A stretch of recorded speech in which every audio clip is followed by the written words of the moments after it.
Nous éprouvons des difficultés à parler de nous de façon positive et minimisons ce que nous savons faire le mieux. Mais qui mieux que nous pour parler de nous? Cette question, ce n'est pas moi qui vous la pose, mais Madame Sylvie Potassieff, autrice du livre Le marketing de soi, ce fameux concept qui fera l'objet de la vidéo du jour. Bonjour à tous et bienvenue sur ma chaîne. Pour ceux qui ne me connaissent pas, je suis Andrea Dumba, une jeune professionnelle résidant à Douala au Cameroun. Et dans cette série de vidéos, je vais vous parler de ce que j'aurais aimé savoir en tant qu'étudiante en fin de parcours et novice du monde de l'emploi. Bon, déjà, je ne saurais commencer sans toutefois remercier toutes les personnes qui ont eu à commenter, partager ma première vidéo. Sincèrement, merci beaucoup pour tous vos retours, vos commentaires, vos critiques constructives. Ça va vraiment m'aider pour la suite. Je pense que là maintenant, on peut vraiment rentrer dans le vif du sujet. La plupart du temps, nous sommes capables de transmettre aux personnes qui sont en face de nous un vif intérêt qui nous anime, au point même d'avoir une attitude très présomptueuse, ce que nous appelons localement avoir le gros cœur. Et nous devons parfois nous mettre en valeur. En tant qu'étudiant en fin de parcours, déjà pour se démarquer, et même en tant que professionnel, pour parler non pas de l'entreprise, non pas du secteur dans lequel nous sommes ou de notre métier, mais de parler de nous-mêmes, surtout pour parvenir à convaincre, pour obtenir un nouveau poste par exemple, ou alors pour avoir une promotion. Donc, le fait déjà de vouloir se mettre en valeur, c'est l'optique même du marketing de soi. Mais déjà, c'est quoi le marketing de soi? En gros, individu en recherche d'opportunités professionnelles qui applique les principes du marketing classique à sa propre personne. C'est ça le marketing de soi. Donc, c'est ce fameux concept qui permet de se mettre en valeur en appliquant les principes du marketing classique à sa propre personne. Bon, cela dit, pour nous qui sommes dans la vingtaine, on a déjà eu à effectuer des stages académiques ou des stages professionnels et même appliquer le principe de l'alternance, donc fréquenter et travailler en même temps. Par contre, pour se vendre auprès de notre recruteur, consciemment ou non, on a déjà eu à appliquer le principe du marketing de soi. Maintenant, la question qu'on doit se poser, c'est de savoir si les principes que nous on applique dans notre marketing de soi, est-ce que ça évolue en notre faveur ou en notre défaveur? Parce que c'est souvent là-bas que l'acteur meurt. En discutant avec ma tante qui est RH et un de mes ex-employeurs, il en ressort que nous les jeunes, on ne parvient pas à se juger de façon objective. Soit on se sous-estime, soit on se surestime. Donc on ne peut pas dire clairement quelles sont nos véritables forces et même identifier nos manquements. Nous sortons souvent des rendez-vous de recrutement ou d'entretien en se disant que ça s'est très bien passé. On a d'être ça, jusqu'à ce qu'on ne reçoive aucun retour de l'entreprise pour laquelle nous avons eu à postuler. Par contre, certaines entreprises ont quand même la délicatesse de nous faire un mail afin de nous faire comprendre que nous n'avons pas été retenus, mais elles ne nous donnent jamais les raisons de cette décision. Par rapport à ce type de situation, dans cette partie, nous allons voir un outil qui va nous permettre de voir plus clair. En fait, c'est un quiz d'évaluation du marketing de soi. C'est structuré en plusieurs catégories avec des questions simples. On est juste censé répondre par oui ou par non. À la fin, il y a des scores qui nous permettent de savoir où est-ce que nous en sommes avec le marketing de soi. Alors, allons-y. Dans le tableau, les questions sont structurées en groupes. Dans le premier groupe, il y a mieux se connaître ou mieux se vendre. Il y a plusieurs questions. Bon, bien évidemment, ce qui est en bleu, ce sont mes réponses, mais je vous invite véritablement à répondre à toutes ces différentes questions afin de savoir où est-ce que vous en êtes avec votre marketing de soi. Le second, ou alors la seconde catégorie, c'est de cibler ses contacts de façon proactive. Il y a des questions qui sont très claires là-dessus. Cibler ses contacts de façon proactive, c'est-à-dire ne pas attendre forcément qu'il y ait des annonces sur des différents sites, mais de pouvoir profiter d'une personne de notre entourage, de notre réseau pour pouvoir avoir une opportunité professionnelle. Troisième catégorie, c'est de pouvoir concevoir ces outils de communication différenciants. Bon, dans notre contexte, on utilise le CV et la lettre de motivation, mais nous pouvons aussi travailler notre pitch pour pouvoir mieux communiquer. Ensuite, il y a la catégorie concevoir mon plan de communication qui est en réalité ici, savoir comment est-ce qu'on peut mieux nous mettre en valeur sur le marché. Par contre, je constate qu'il y a une seconde question où on demande si on a publié un article dans la presse. Là, ça concerne principalement les employés seniors. Parce qu'il faut savoir que le marketing de soi, ce n'est pas uniquement pour les étudiants en fin de parcours, les novices du monde de l'emploi, mais les employés de manière générale. Donc, il y a ici dans le tableau certaines questions qui sont en rapport avec les seniors. Bien évidemment, on peut les éliminer, réadapter nos scores afin de savoir comment évaluer notre marketing de soi. La dernière catégorie, c'est de gagner en impact et se vendre en entretien. Les questions sont relativement simples et je pense que ça peut s'adresser aussi aux étudiants ainsi qu'aux novices du monde de l'emploi. Là, j'ai ma machine en face. On voit qu'il y a donc les scores. Si vous avez de 26 à 40 points, vous avez déjà un marketing de soi fort. Comme c'est inscrit dessus, félicitations. Sincèrement, si vous en arrivez là, vous n'avez plus rien à faire dans cette vidéo. Beaucoup de bonheur dans vos différents projets professionnels et que Dieu vous bénisse. So, après avoir évalué notre marketing de soi, la prochaine étape consiste à connaître notre marché de l'emploi. Ne l'oublions pas, le marketing de soi, c'est appliquer les principes clés du marketing classique à sa propre personne. Dans le marketing de manière globale, on parle de la notion de marché et dans le marketing de soi, on parlera de la notion de marché de l'emploi. Maintenant que c'est clair, qu'est-ce qu'on essaie de nous faire comprendre dans le livre?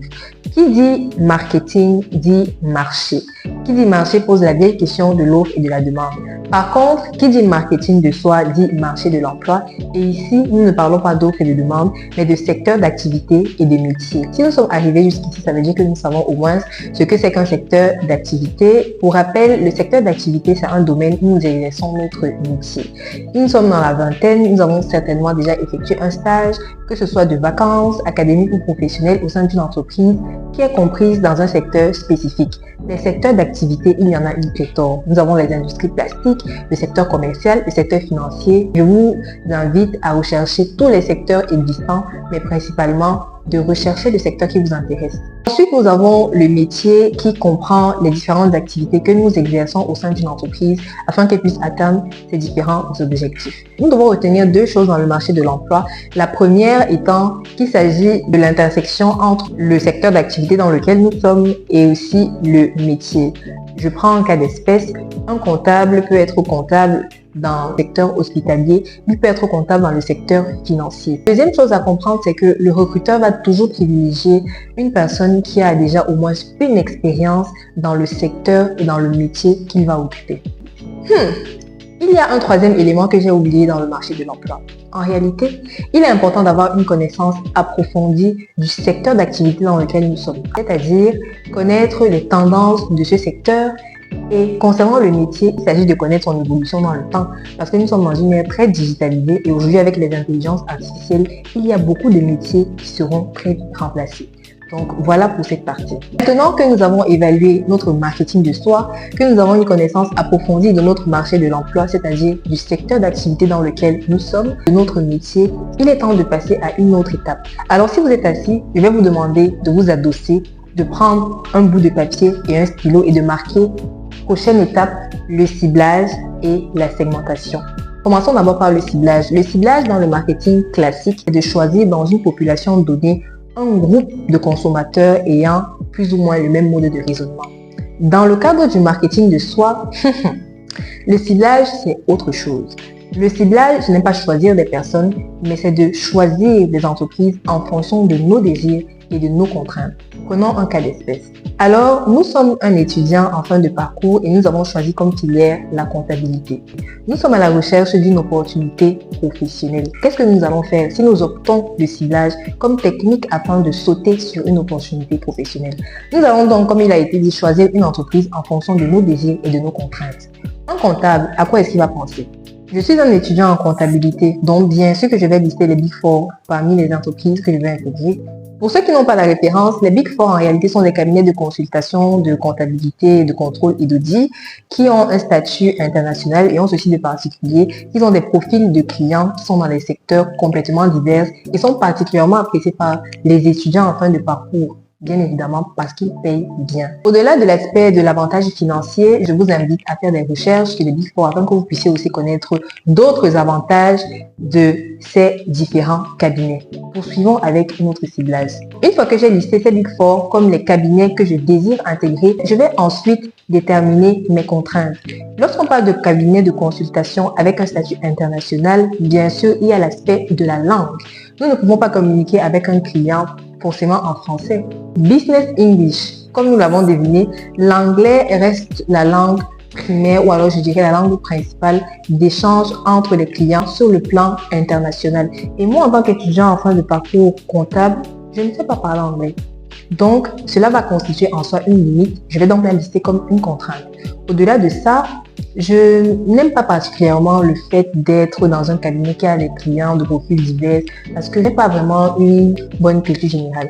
Alors, on va lister aussi parmi les contraintes, aux côtés de la langue anglaise, la culture générale qui est à améliorer. L'analyse cible potentielle nous fait comprendre que si nous voulons améliorer nos choix professionnels, les employés qui sont déjà compris dans un secteur, il est important de continuer toujours dans la même logique de métier secteur. Parce que s'il arrive qu'on puisse changer un de ces deux paramètres, ça va demander qu'on reprenne encore avec notre deuxième exercice qui était celle de la connaissance approfondie du secteur et du métier que nous voulons intégrer. Ceci bien sûr dans le but de mieux communiquer avec notre principal interlocuteur, le recruteur ou l'employeur qui sera en face de nous.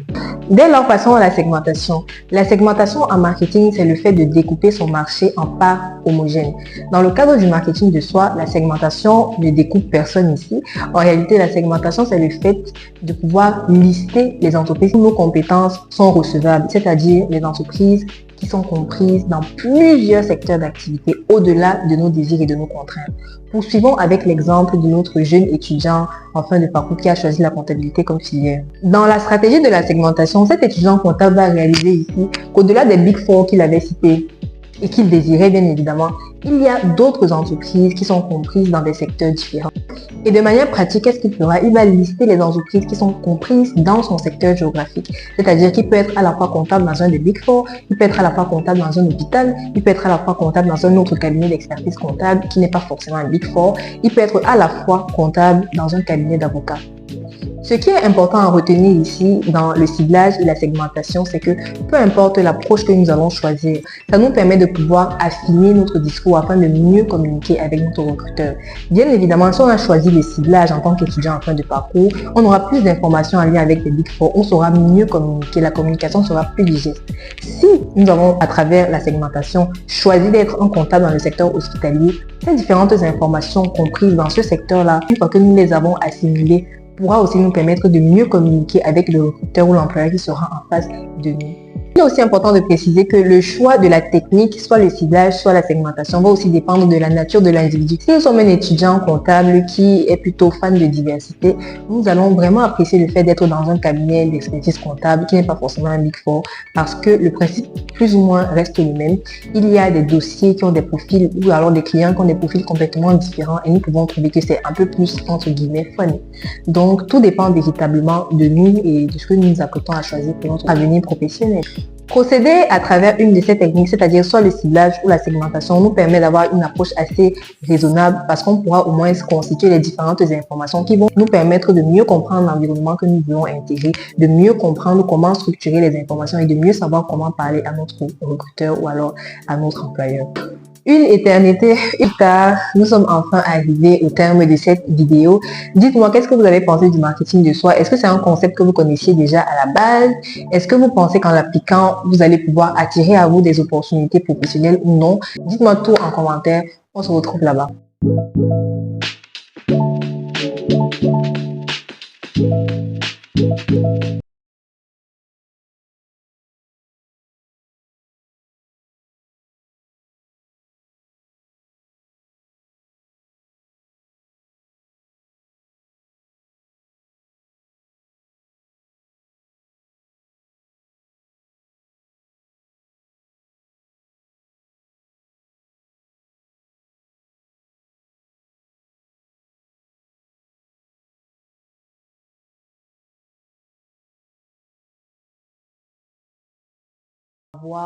Savoir faire et savoir être.